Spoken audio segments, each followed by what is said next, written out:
Vamos a examinar un libro interesante titulado El único y su propiedad, escrito por el filósofo alemán Johann Caspar Schmidt, más conocido como Max Stirner. Este libro fue censurado al poco tiempo de ser publicado. Trata temas como el individualismo, el egoísmo. En el segundo capítulo de la segunda parte dice: se hace un gran escándalo con la injusticia de los ricos con los pobres, como si fuera culpa de los ricos que existan pobres, y no fueran también los pobres culpables de que haya ricos. La riqueza a menudo se hace injustamente y siempre a costa de los pobres, aprovechándose de ellos y sometiéndolos. Sin embargo, estos lo permiten, y por eso también serían culpables, indica. Al hacerse sentir en la sociedad los males más opresivos, quienes tienen que sufrirlos más, los miembros de las clases más bajas, creen que pueden acusar de todo el mal a la sociedad. Por esto se proponen encontrar la sociedad justa. No es más que la vieja ilusión de buscar la culpa en los demás, antes de buscarla en uno mismo. En este caso se recrimina al Estado, al egoísmo de los ricos, aun cuando es en realidad culpa nuestra de que existan el Estado y los ricos. El Estado está para defender la propiedad, y como casi toda la propiedad la tienen los ricos, el Estado está para defender a los ricos de los pobres. Lo confesó el padre de la economía y del capitalismo, Adam Smith. El gobierno civil es en realidad instituido para defender a los ricos contra los pobres, o a aquellos que tienen una propiedad contra los que no tienen ninguna. Por esta razón los ricos tienen todo el poder para aprovecharse y abusar de los que menos tienen, afirma. ¿Y por qué echar siempre la culpa a los demás y acusarlos de robarnos, cuando somos nosotros mismos los que estamos en falta no robándolos? Si hay ricos, la culpa es de los pobres. Es decir, Stirner sostiene que así como el rico abusa del pobre y suele robarle, apropiarse de su trabajo y su tierra, el pobre debería hacer lo mismo, mejor dicho, los pobres, en conjunto, porque uno solo no podría contra el poder del rico, advierte.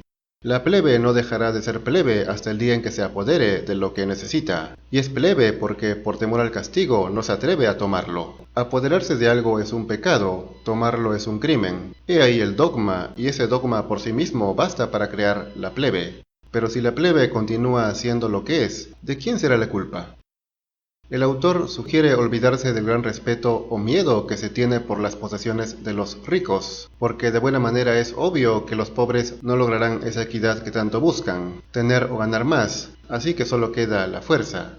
Dice: los obreros que reclaman un aumento de salario son tratados como criminales desde el momento en que intentan arrancárselo a la fuerza al patrón. ¿Qué deben hacer? Si no usan su fuerza se volverán con las manos vacías, pero usar la fuerza es hacerse valer a uno mismo, sacar libre y realmente de su propiedad lo que vale, y esto no puede ser tolerado por el Estado. ¿Qué hacer entonces?, se preguntan los trabajadores. Esto es lo que tienen que hacer, contar solo con ellos mismos y no tener en cuenta al Estado. Puesto que el Estado está sobre todo para defender la propiedad de los ricos ante los pobres, que tienen poco o nada, el Estado se convierte en el primer obstáculo que tienen que superar los pobres para recuperar lo suyo, indica. El burgués solo es lo que es, gracias a la benévola protección del Estado. Perdería todo si el poder del Estado llegara a desplomarse. Así el desposeído considera al Estado como un poder protector de los poseedores. Ese ángel guardián capitalista es un vampiro que le chupa la sangre. En efecto, el Estado es el guardián, el guardaespaldas, la fuerza armada que tienen los ricos contra los pobres. Cuidan que su riqueza se mantenga, e incluso que los ricos se vuelvan más ricos, lo cual implica que los pobres se hagan más pobres, afirma. Así la clase de los trabajadores sigue siendo una potencia hostil frente al Estado, el Estado de los ricos, el reino de la burguesía. Su principio, el trabajo, no es estimado en su valor, sino explotado. Es el botín de guerra de los ricos, del enemigo. Es sabido que los ricos obtienen su riqueza del trabajo de los pobres, a quienes les pagan muy poco por su fuerza de trabajo. Por cada producto los dueños pagan una miseria, y en cambio ellos los venden caro, y de ahí sale su riqueza. Dice: el obrero no puede obtener de su trabajo un precio que corresponda al valor del producto de ese trabajo para su consumidor. El trabajo está mal pagado, el beneficio mayor va al capitalista. ¿Se imaginan acaso que nuestro trabajo está regiamente pagado con esas monedas, en tanto que el suyo vale un sueldo de varios miles de billetes? Es de esta gran diferencia de donde sale la riqueza de los ricos. El pobre trabaja todo el día, pero el dueño de la empresa se lleva miles de veces más que él. Sería absurdo que ganen lo mismo, pero tampoco es sensato que haya tantísima diferencia.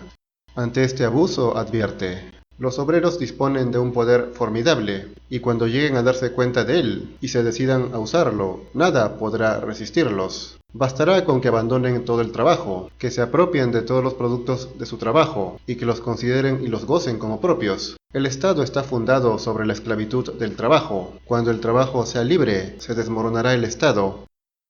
Es cierto que si los obreros, los pobres, que son la gran mayoría, tuvieran conciencia de su enorme poder, podrían tumbar al Estado y a los ricos. Es lo que sucede en las revoluciones que producen cambios. Sin embargo, lo más difícil, a menudo imposible, es la unión de todos. Los ricos siempre se han encargado de que los pobres estén divididos, pues si se unieran estarían perdidos. Además también está el miedo y el excesivo respeto que se tiene por los ricos, asegura. Lo que convendría es que el populacho, al que paraliza el respeto, aprenda por fin a procurarse lo que le hace falta. Si para ustedes va demasiado lejos y se juzgan ofendidos, se refiere a los ricos, pues bien, defiéndanse. No deben hacerle regalos benévolamente. Cuando el populacho se conozca, o más bien cuando se reconozca como populacho, rechazarán esos regalos de la misma manera que rehusarán sus limosnas. Como se ve, el autor no está a favor de los pobres, ni de los ricos, sino del individuo. Al pobre le dice lo que tiene que hacer, que es enfrentar a la fuerza de los ricos, y a los ricos les aconseja defenderse con todo lo que tengan, sin miramientos. Los ricos saben esto y por eso siempre han sido crueles y abusivos con los que no tienen, dándoles una que otra limosna para hacerse los buenos, dizque filántropos, porque dan una millonésima parte de lo que tienen. Es como si un pobre diera 10 o 20 centavos y se creyera filántropo. Es una torpeza que solo creen precisamente los que menos tienen, porque suponen que solo así pueden obtener alguito de los ricos, y les agradecen. No saben o no son conscientes de que, si se unieran los millones de pobres, podrían sacar 1.000.000 de veces más, o más, de los ricos. Y aunque algunos lo sepan, están resignados.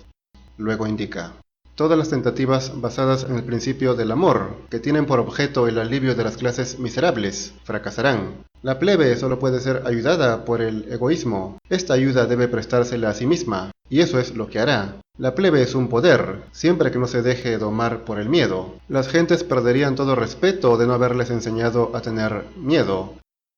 Que la plebe sea egoísta significa que los pobres, unidos, solo piensen en ellos mismos, en su beneficio, contra los ricos, y que no los respeten, que les pierdan el miedo y que los enfrenten, que sean egoístas como ellos, así como los ricos lo fueron todo el tiempo. Justamente gracias a este egoísmo, indica Stirner, se hicieron ricos.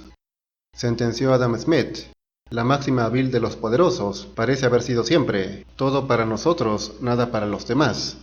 Exhorta: que los pobres se atrevan a preguntar: señores privilegiados, ¿qué es lo que hace que esté segura su propiedad? Y se respondan ellos mismos: su propiedad está segura porque nos abstenemos de atacarla. ¿Y qué nos dan en recompensa? No tienen para la gente común más que golpes y desprecio, la vigilancia de la policía y un catecismo con un principio fundamental: respeta lo que no es tuyo, lo que pertenece a otro, respeta a los demás y en particular a tus superiores.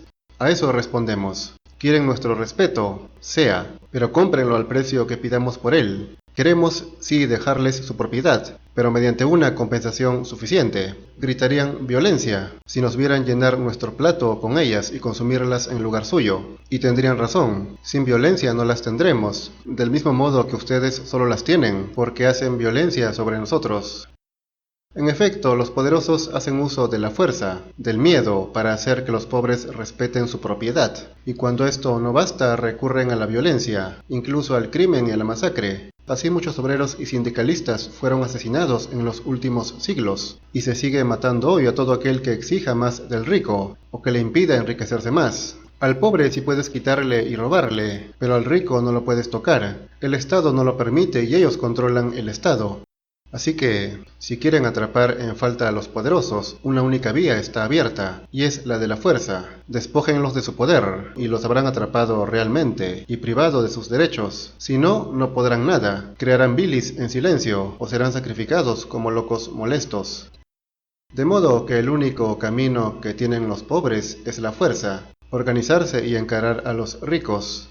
Dice: se acabó, desaten los cordones de su bolsa, porque desde ahora el precio de nuestra mercancía está en un alza enorme. No les sacaremos nada, absolutamente nada, pero pagarán mejor por lo que quieran tener. Tú, ¿cuál es tu fortuna? Tengo una hacienda de 1000 fanegas. Pues bien, yo soy tu encargado de labranza, y de ahora en adelante no trabajaré ya en tu campo más que al precio que yo fije al día. Entonces tomaré otro trabajador. No lo encontrarás, porque nosotros, los trabajadores de campo, no trabajamos ya más que con esas condiciones, y si se presenta uno que pida menos, que tenga cuidado de nosotros. Pero yo estoy acostumbrado a vivir mejor. Trata de reducir tus gastos. Hemos de ajustarnos nosotros, para que tú puedas vivir bien. El rico siempre dirige al pobre estas palabras: ¿tengo yo algo que ver con tu miseria? Intenta salir del paso como puedas. Es asunto tuyo y no mío. Que así sea, velaremos por ello, y no dejaremos ya a los ricos acaparar en su provecho los medios de los que nosotros mismos tenemos que sacar partido. De este modo, los pobres se tendrían que hacer respetar de verdad por los ricos, pues pagarles muy poco y que ellos se lleven casi todo es una falta de respeto, un abuso, y para acabar con esto los pobres no tienen otra opción más que usar la fuerza, aseguró Manuel González Prada. Verdad no se trata de imponer convicciones, sino de oponer hechos a hechos. La sociedad capitalista se reduce a un hecho basado en la fuerza, y por la fuerza tiene que ser derrumbada. ¿Y qué se realiza en la sociedad sino una agresión latente de los poseedores contra los desposeídos? Por si acaso, ni este autor ni Johann Caspar Schmidt eran socialistas o comunistas. Esto no tiene nada que ver con el comunismo. En todo caso, sería sentido común y sentido de justicia. Por ejemplo, González Prada afirmó: lejos del socialismo depresor, que sea cual fuere su forma, es una manera de esclavitud, un remedio de la vida monacal. Y Max Stirner dijo claramente: la sociedad comunista se resume en lo que puede llamarse la indigencia generalizada. Este filósofo alemán era individualista, propugnaba el egoísmo para lograr los objetivos. Era anticomunista porque se oponía a que todos sean tratados como si fueran iguales. Cada cual es lo que es. Cada cual es lo que es capaz de ser, lo que está en su poder ser. Y no puede venir otro a heredar un derecho sin haber luchado por él. Porque si no, si se lo dan gratis, no va a saber usarlo, como señaló en otra parte. ¿Tienen los chinos derecho a la libertad? Regálenles la libertad y apreciarán la magnitud de su error. No tienen ningún derecho a la libertad, porque son incapaces de utilizarla. Así que Schmidt no defiende a los pobres, ni a los desposeídos, ni al proletariado. Por eso no tiene nada que ver con el comunismo. Tampoco defiende a los ricos, y por eso esto no es liberalismo, sino que defiende al individuo.